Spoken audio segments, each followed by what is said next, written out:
Thank you. And first of all, you probably saw that picture of Robert Bedauer there with a mustache on.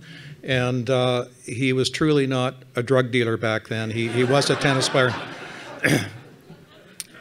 Those are the years.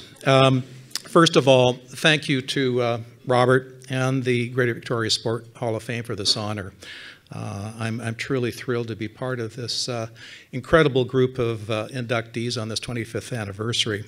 I'm also appreciative to Robert for sponsoring me for this the wonderful evening and celebration.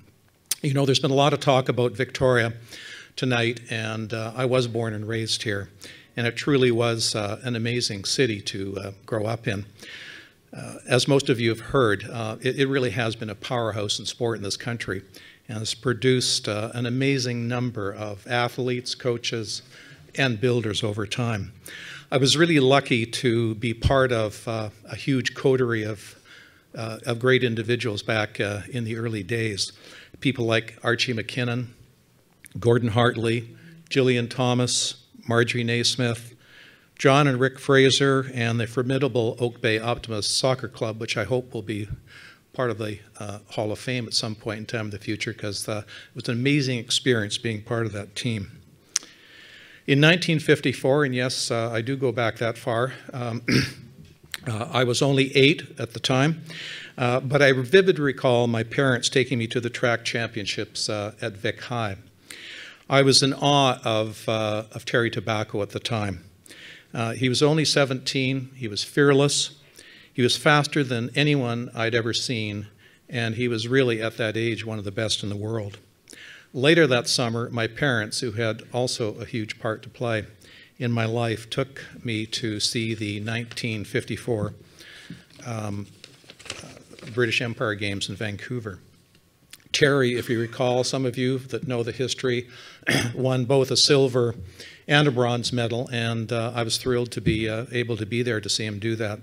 I also saw Roger Bannister's historic win in the Miracle Mile, and Jim Peters' heartbreaking finish in the marathon. In fact, it was really those inspiring memories that led me to a lifelong career in sport. For those of you that don't know the story of Jim Peters, I really encourage you to take a look at the 2 or 3 minute video of his ending to his marathon in the British Empire Games. It was an incredible lesson for everybody in terms of the will to win. A lot of talk about PISA here, and there should be. I was really privileged to work with a world-class team at Tennis Canada and the Pacific Institute for Sport Excellence. Many of those colleagues are here tonight. You know who you are.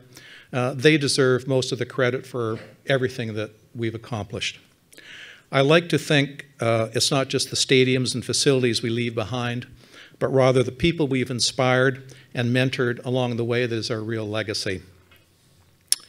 I've also had the good fortune to work with some exceptional chairs and boards of directors. Sometimes committees and boards can be a frustration, but in most cases, I've had the good fortune of being with some exceptional people. 2 of those former chairs are here tonight, and I just want to recognize them because they had a powerful influence on getting a lot of things done, both at Tennis Canada and at PISA.